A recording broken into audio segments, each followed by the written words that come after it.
bitie mabawa bi wo one of the TV stations Mabawa pa te do mu di otumfo atem no oh afena ba ko atwere apology letter wudi wo hena atem wi a na wa atwere letter beto social media so pa kwa hemfie wo okay okwa hemfie onko pa chewo yes baba ebe ka se bia ogina kan nka ho anso na ogina dabi enweke omudi watem wi a na wasan atwo eya beto ni Facebook was there so pa chewo it doesn't work.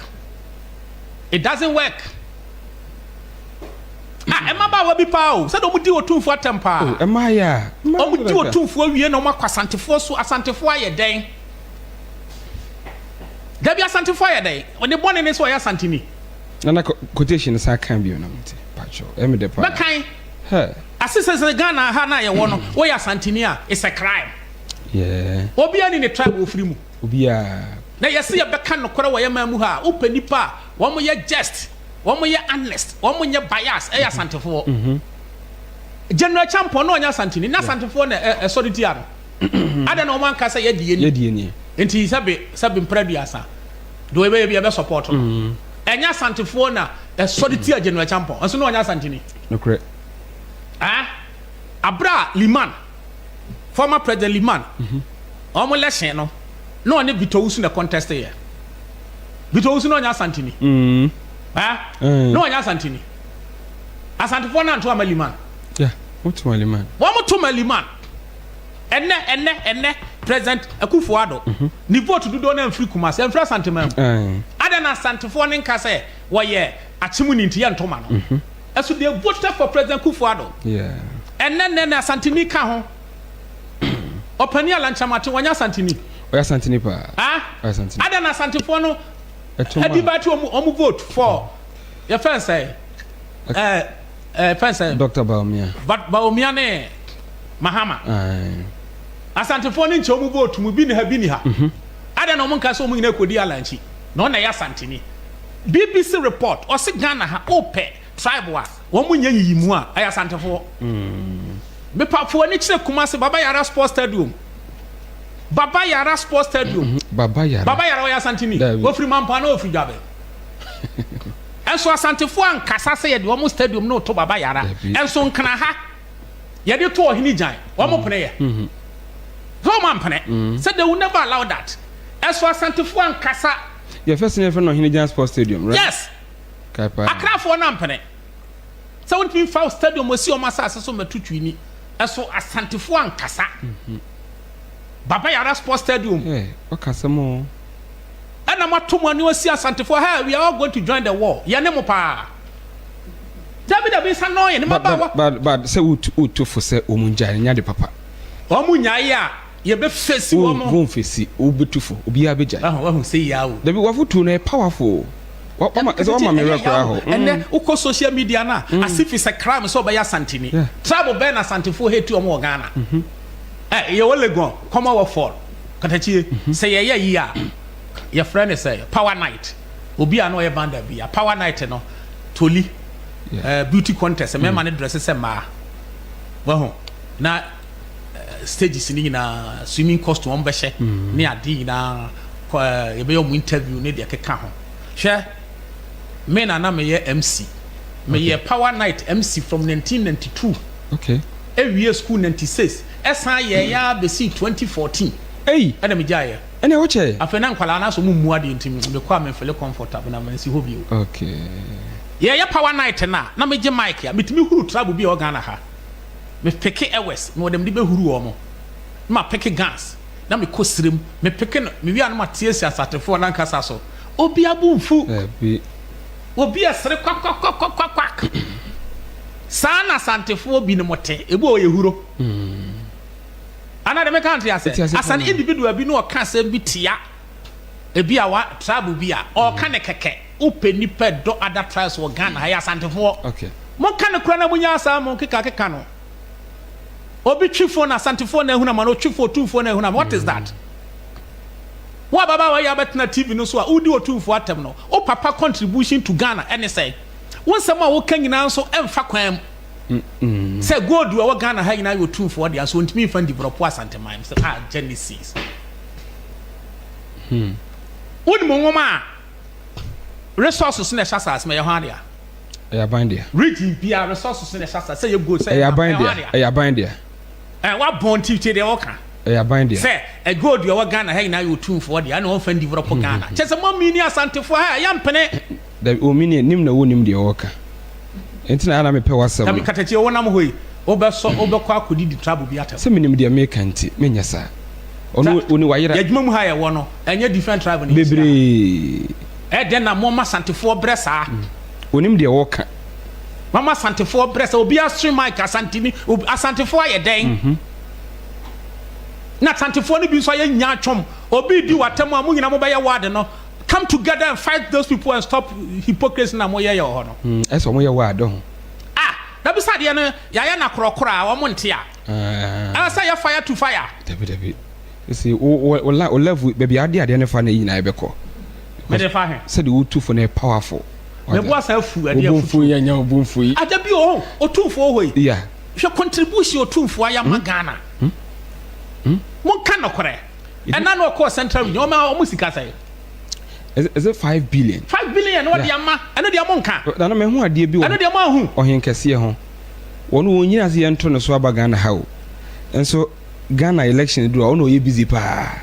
se be yasomdwe be ye adwumanti no wo fere wi no se be yasomdwe be koso nti ohen kese wa ye bi dabi open unity tie ya fa ne so tumfo o se tutu otoso mienu open unity for Ghana central region ko head wo ye ho no 25 billion 5 billion oba akra ha gamanche obesra no se no donate ye enya 5 billion opese nipa ni nan kamom ene no voter region to go siri no amane obehia no sabe ho na enka se achimfo ne asantefo man so ene otumfo se sutu otoso mienu asanteme ono bebere kis ade ono resist ade ne frɛ yesi o ntwapra o twaye wo ya mamre twapra no ede yeti na oyesa open kabom nipa na open kabom bu Ghana matwemo ne nkolankolan mu muhwe who dare you dodo na ya ntete wo mu frifie obi aso na otumfo na santefo binum so omaye hwehwani mu or try comment here. I come from Asante Jabe, but what the person is saying is true. What boy free Jabe be a froco on free Jabe. Now free Jabe no be there Asante Fata can say, oh, I come from Asante Jabe, but what the person is saying. Not doing a form. Oh, boy, was so much church on his hakeke. On free Jabe. Oh, a drumra, anti, yeah, social media no. Want me my sanity, Huh? I'm with me. No, China for ya man work. Want me sorry am for bibia for social media wa China. That's some regulating. Asa na de obia sorry ya. Na mo betena ho hwe de beba mu nyina mo so 111. Kola nketen so firi hefa. Wo beda ne wanyina che. Empanifo be kasa wo onya cheba. Onya cheba you can grow. Yeah. Ade na mo pese otumfo anya wo Ghana ha. Contribution wo ye for this country. Ghana kura kwaji loan from President Afua Breso. Ghana ko pel loan ba bia. Omutimi do tumfo de di anim. Ekọ bia bia kwam ko lobby. Oji loan no de kwachichira Asantenii. What the kwachichira Asantenii. Just Asantefo ho be ye hia se Kumase kura no they want to ridicule Kumase why your baller. Kumase your baller. Wonim Kumase. Maya no mo yesa. But to be very honest. Kumase your baller. And I wouldn't mind the affair. Go to Shiaso. Go to a Honjomo Kumase. City, I could live that to see what was say, yes, this is the Garden City. Kumase say that. Garden City. What two for us or Mema Bancoanye as a summer boy. Tiasa, Yaya Tiasantemamina and a Ghana for Momoa contribution. Young Fanya Confanochi and a bonnet say. I bonnet. Now, much your man who seen the sword dinner 10 months was Sika. Are you serious? Oh, Sika. Confanochi teaching hospital Asante call. Majuna Drusumu Mushe. Confanochi teaching hospital Asante call. So, what you Drusumu Mushe? Oh, Katachia is serious. Yeah. And then penny for taking house ocean air cost. That's my problem. Regulatory body be any system. That's my problem. That's my problem. Dio mudi o two for Asante for na come home almost the war bar. I feel now when your peace council ne. For sorry. This is the time you have to stop but this. Maybe they don't go to the social media. Mama ya there. Ebi omo nkonko hu de o kekan. Oheneba akunda bia oni o two for atem. Onye ohene. Ade no ne de o muntimi straight no. Okay. And they made the whole thing face ɔne saa ɔhene no edede no ɔmo mienu na start yɛ otumfo ntene ba bi na ɔhene ne start yɛ mon kan kora saa den okay ya das afotuo no yafa dabi sa noyen katachie na me no ya adwen so de okay me no ya adwen na contribution of otumfo say to in this country ɔhene ba na atimi ayɛ saa dabi wanya surface obetena konya so na form educational foundation sure opa ko list of people in scholarship they Asante for teachers prize in puni kumi no ewe fo wom gas wom not na go and check the list so scholarship no dey ma Asante for pair ada na moya sa nipa ne try to use the position to unite this country on sanipam otumfo say to sanipam from Dabon to he from Dabon yeah okay otukwan no odi ni position akolo bi ne anya lo ne de mo sori ankwala nkete mo muhwe girl ya na wote sa TV no so di otu me say girl yi pa what the parents ati wo share life anachi na ko me hwe si tre o saki ka won se hu na o koya me aka se kwafuo eni di ni patam sa o ofri kwawu wase ofri kwawu fa na so o ka we no obi akaka se kwa Ghana ha o petrol ba ko mpom ho asem kwawu na I think say wuri musade ai yes me papa ye kwawu ni ntina me ka tie de me kira na mani abre me so mani abre pa twen wuni positions ya kwawu occupy in this country o mo kasa ko police headquarters generals ne fa ye kwawu and I think say they occupy positions in the army but kwawu ni occupy position be mfa nwena num who that that's true who because they are humble people what one na who did what for 2 years me ye kwawu ni no obi akọka se kwawuo what do me but is that about the tribe enye adan wo ka se oh did otu for that na wo ka se ye kwawu I think say a individual no a o temase when home training no emo tribe ni din emo na obi fan ko sign tribe no say tribe for no so be fight kwawuo be fight otu for na ante you don't represent kwawuo wona wo mu ade na wa be keka wo se wona yantete wo wona yantete that's true so the point is emo kwawuo so free kwawuo da keep quiet and nya wo keka no wi ane e so be face you